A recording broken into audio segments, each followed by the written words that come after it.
Hello, as you can see, it is now January, which means we are just about out of peak porch pirate season. And you may have at some point thought about putting in a video doorbell. They're not all that difficult to wire up, and there's a lot of examples on the internet of this product versus this other product versus maybe some third party, because we have Ring, you have Nest, you have Simply Safe. There's a lot of options out there, and they're all fairly similar. They have different features of their stuff. A lot of videos on that. I don't want to plow that same ground over. I want to give you something new from a different perspective. Now, before I get into this, I have to tell you that this is not to be construed as advice. I'm not a currently licensed electrical contractor nor a general contractor. I'm just here to entertain you, maybe prod your mind with something you hadn't thought about. Now, with that in mind, if you hang around after this, you might even hear a very embarrassing confession on my part, because the difficulty isn't wiring your doorbell up, but it's finding the right place to put it. And depending on your house and your particular situation, it may be more difficult than you think, simply because you don't have a good location for your video doorbell. So what do you say we get right to it after this short message? If you have real property to sell in the greater Murfreesboro, Rutherford County area, then call Dale to sell at Benchmark Realty, 615-409-SOLD. That's 7653 or 615-809-2323. Well, I promised you an embarrassing confession, and it's not the colors of the walls here, although that could be embarrassing for some.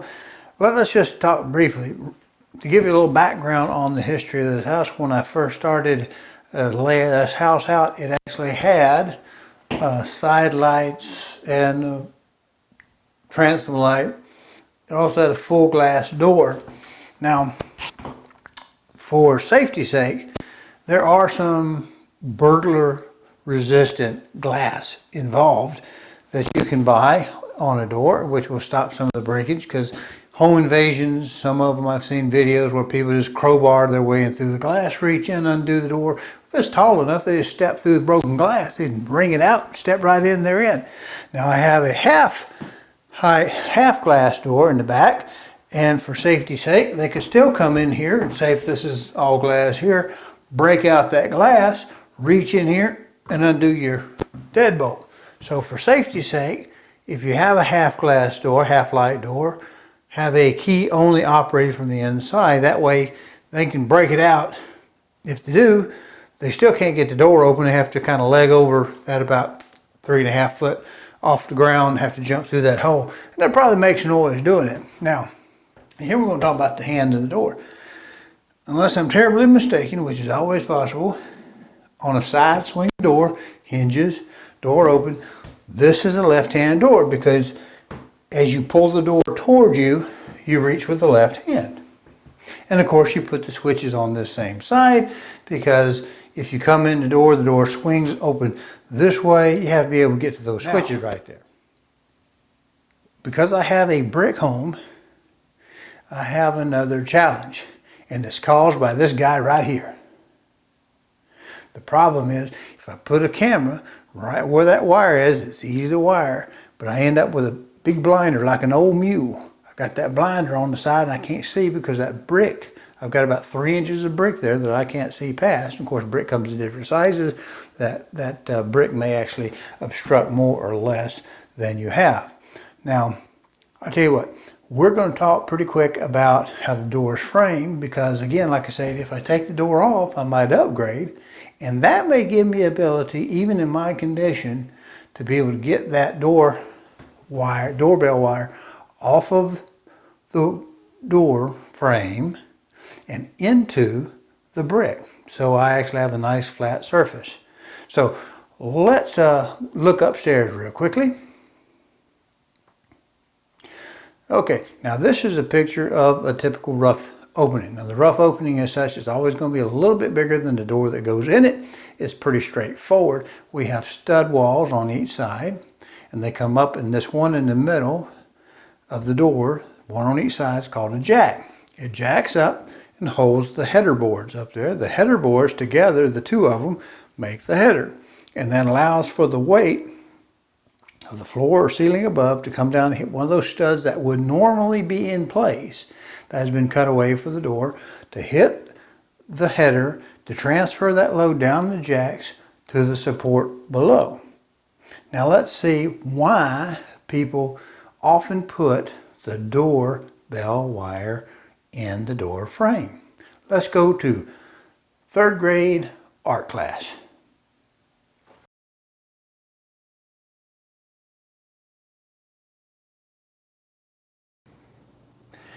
Now I promised you 2 things to show you why I believe you often find the doorbell right on the brick mold on the outside of the house, and some 3rd grade art class. Okay, we got some construction paper. I know it's a little simple, but I think it does a good job to explain it.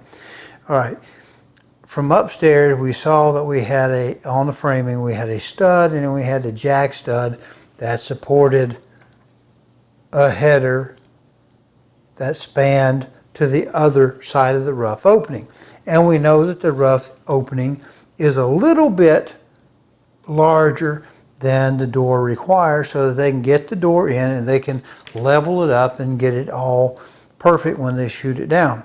Now, I don't show the internal pieces where the 2 parts of the door frame come together, but from the outside you can see a brick mold, and from the inside you see the interior trim, and they squeeze together like a clamshell.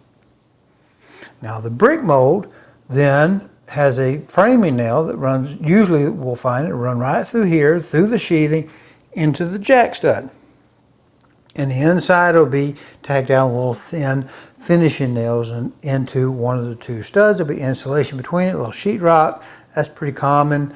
Some sheathing of some sort, whether it be blue board or a Den's glass, blackboard, wood. It might be a wood product if you have siding on it, where it makes it a little easier to hit the siding if you have wood all the way across. And there'll probably be a vapor barrier come across. There should be a vapor barrier. New houses certainly have that vapor barrier, the house wrap, whatever, and they even require that it all be taped up and made vapor tight.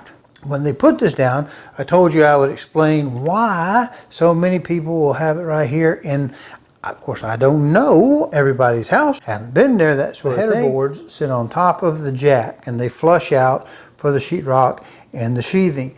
And dimensionally, that makes a little gap in between. Well, if I was an electrician, I would come down through the top like this white wire with 1 hole right above the inside face of the rough end opening. What that allows me to do is to keep this space separate from the rest of the wall space, which may have switch wires and that sort of thing through it. And the inspector, my builder, everybody would like to have fewer holes in the structure as possible. Allows for 1 hole, come right down there, drop that wire inside in that little hollow space. Now we'll staple it all the way down until we get about 4.5 feet up off of the finished floor. And that's because we want the doorbell on the outside of the house to be somewhere about 36 to 42, somewhere around in that neighborhood. So when the trim guy comes to put the doors in, he'll take his door apart. He'll come out here, figure about the height they're going to put that doorbell at. If the specs say, if the drawing says, they'll put it there. They'll drill about a 1/2 inch hole right through there. There's about it right there. It's a 1/2 inch drill bit right through there. And as they put it together, they'll fish that wire, doorbell wire, right out through that hole on there, and they'll tack her all down. With the brick house, remember I showed you that real ugly brick face that sits out here. It actually sits, I'm having to do this watching monitor, it sits about like that. There'll probably be a little bit of a gap in there as the brick goes. They'll caulk that up. But there's a space in between there. There's an airspace. There has to be an airspace in between there, because if you don't, you increase the likelihood that you're going to rot your structure, because water will go through brick, will go through mortar if it dries hard enough, or if it leaks in above, it has to get out. Sometimes you'll see a couple of holes at what we call the head joints, where 2 of these faces fit each other. And it looks like the mason forgot to put mud there. They're not. they're the bottom out where the air can enter in and the water can drain out. And there's very specific criteria for that. Now, what you have for you, if you decide to replace the door and frame, that you can then expose this wire with the staples, because probably you're not going to be able to extend that wire much unless it's just flopping in that space and there's space up above, and there probably won't be. But what you might have, if you pull it down, say at this level, the paper level, you might be able to, with a door, with a new door being hung in there, with the door off, bring that existing wire up till it's high enough to get around, and you can pull through a brick. Now, this is a masonry bit. You see that little way the end is made? You might be able to come through at an angle, trying to hit right at this hollow space right here, so that your wire, as it's pulled up in elevation, you get a little bit more length, be able to feed something through there. You don't want to splice wire in the wall. Code doesn't like splices hidden in walls. It's a no-no. But this space, you most likely can't fit down through either, because the mortar will be globbed over the top. It hadn't had a chance for anybody to wipe it off because it's hidden behind the wall. So you might be able to do some creativeness if you remodel and take the door out. Eventually, what I did is, knowing how difficult working in this construction would be, I studied mounts and the cameras and the brand, and eventually one of the strongest things that decided for me to use Nest was I had a little gadget I found, a little mount. Now I settled on the Nest Hello. Here's a picture of the box, here's what's in the box, I don't know why everybody always shows this, and then here is a mount. And it was really the mount which was the final deciding factor. Because if I look at this, I think this is a Wasserstein, I think is the name of it. It's made so that if you loosen that little screw, you can tilt the Nest Hello out. And that might be good if you have, like in my case, a very tall porch. But it also allowed a nice mount that give me some distance at the face of that brick that we have, the way the brick comes out there, to try to get the blinders off of it. Now it's a little bit flimsy plastic. I'm not being ugly, it's just a little bit on the flimsy side, but it does take a Nest Hello, and I wasn't able to find any other brands of cameras that Wasserstein made one of these mounts for. So the Nest itself, I think by the data, if I remember right, is about 1 inch. So if this is about 1 inch, the camera, I can tell this is greater than 1 inch. And it looks like it's pretty easy to work with. It's got a little plate.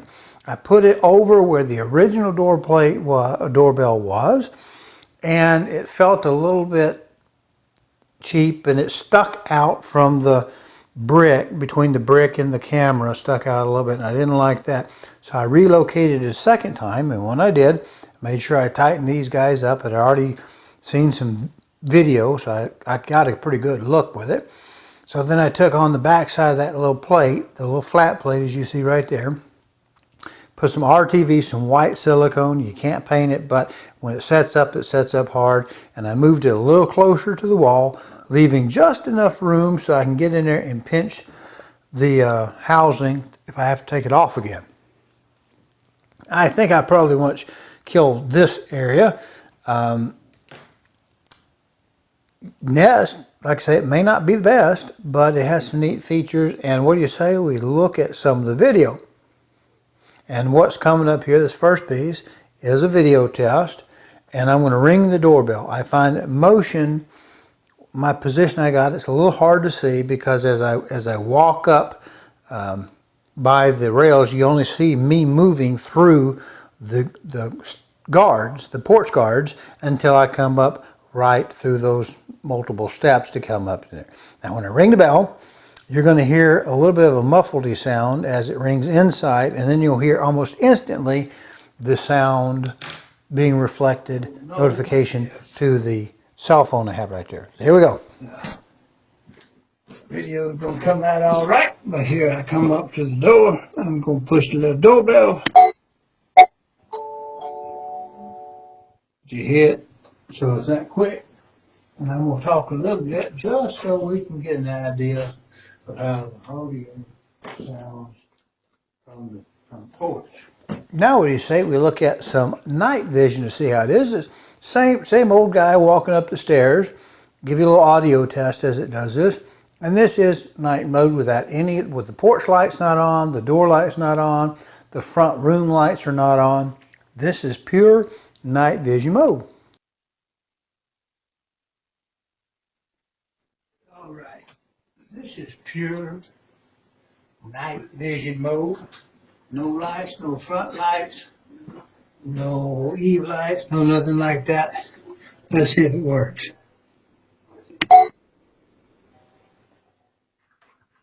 Ding dong. I can hear some turkeys across the road. All right.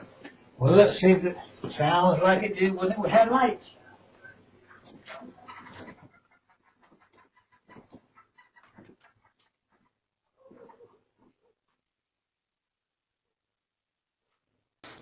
And if you use the website, and if you buy the subscription, I've got a little trial period that they want you to pay. They want you to pay that $3 or $5 or whatever dollar, small amount it is, to be able to save off videos, which is what I saved this from.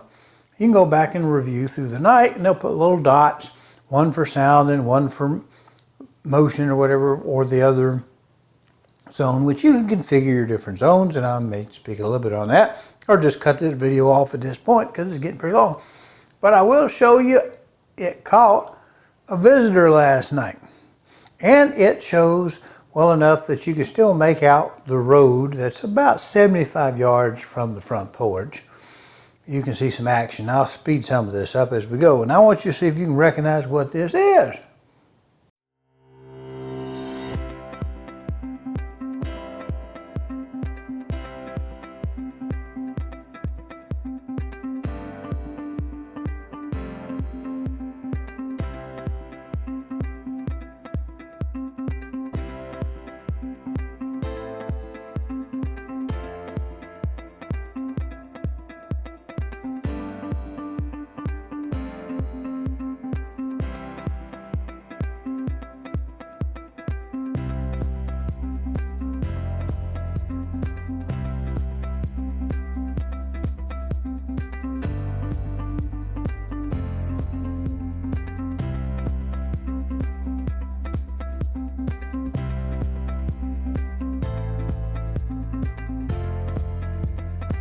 If you have real property to sell in the greater Murfreesboro, Rutherford County area, then call Dale to sell at Benchmark Realty, 615-409-SOLD. That's 7653 or 615-809-2323.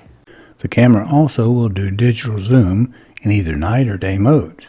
You just use a slide bar to select the degree of zoom you wish it to have, then click this button here, which is Enhance. Before you can adjust to any other zoom, you have to then reset back to normal by clicking the same button, which will then be a minus rather than a plus. And this is an example.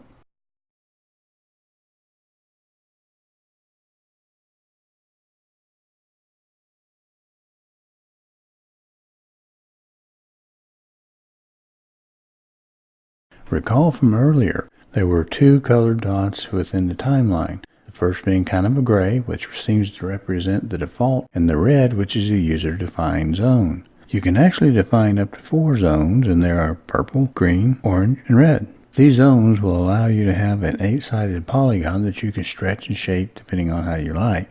And because it's Google, with its artificial intelligence and facial recognition, object recognition, you can also choose to select 3 different tick boxes: motion, person, and package. You may use the default alone, or you may use the user-defined zones to accomplish certain goals, such as detection of packages only, people and packages, motion and people, motion and packages, or any combination thereof, including neither people, packages, or motion.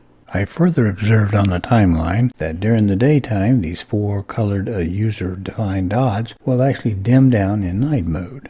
When you opened this video, I indicated that I really didn't want to plow the same old ground everyone else has. So when it comes to wiring, there's plenty of information already out there. If you use the Google Nest app, it will actually ask you questions and walk you through the procedure. It's really not that difficult to wire the thing up. I'll add in here just a little bit of the wiring I did. These few slides will pop through fairly quickly, and again, the only purpose for them is to give you a basic idea of kind of what to expect, and if you need to, you can solicit the help you need from online or the app.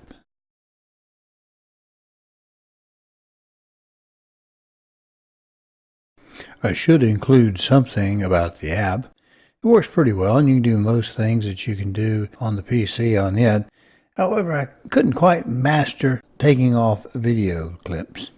This is a screenshot after the doorbell was pressed, and you get the option to either speak or use some pre-recorded announcements. Well, it's been a long time coming. Let's wrap this up. The bottom line is, if I had to buy a video door camera again, would I choose this one or maybe the Ring or one of the others? Simply save one of the others. And I think, yes, I'd go ahead and get the Google Home Nest. It works pretty well. Now, I do get some motion detection when the sunlight changes on the porch. In night mode, if I flip off a light switch on one of the front two rooms, it triggers it. A bright moon this week. The moon going through the clouds change and trigger it. The wind seemed to trigger it. Traffic seems to trigger it. Been fairly quiet during today, so it just kind of comes and goes. It does pick up some movement. My situation is not ideal. I did, however, manage to avoid pulling the door frame out to get it to mount a little higher, which would have been a little bit nicer, because in the final wash, I did tip the camera down 10 degrees to give a little bit better view of the welcome mat to get a package chasing. I didn't expect this to work, but I tried it anyway. This multicolored box, it's just hard to see where the lines are, and it didn't recognize that as a package, but it did recognize me as a person walking up to the door. And I took a larger box that was probably, 24 by 24 by 6. It picked that brown box up pretty well and told me that a package had been delivered. So all in all, it works pretty good. Notifications have been very quickly on. On a couple of occasions, I've not got them timely. It may be my internet. We had some storms go through. But for the most part, it's just maybe a second or two on the lag. I notice that the audio and the video do lag a little bit. Even if you look at it on the recording, it does that, but it's pretty close. All in all, pretty good bit of kit. Now the plastic mount, it does feel a little bit on the plasticky side, but making use of that tilt was a pretty nice thing to do. And I'll actually put a picture up here to show you what the final arrangement looks like. If I'd do it again, yeah, I'd probably do that. It's not a burglar alarm system type thing, but it gives you a little bit more power. And then you can always, if I don't have enough video footage of faces or whatever, always add cameras, straight up camera, security camera. So it is what it is for this kind of price. Less than $300, $250 to $300, something in that range. Yeah, it works pretty good. Video does pixelate a little bit at night. You see a little bit of ghosting. If you watch the cat, you can see his little feet come up. I don't know if that's heat on the concrete. But anyway, you can see it. You can see me kind of walk through the pickets, and I just sort of appear like a zombie out of anywhere. But overall, you can get a facial recognition out of it.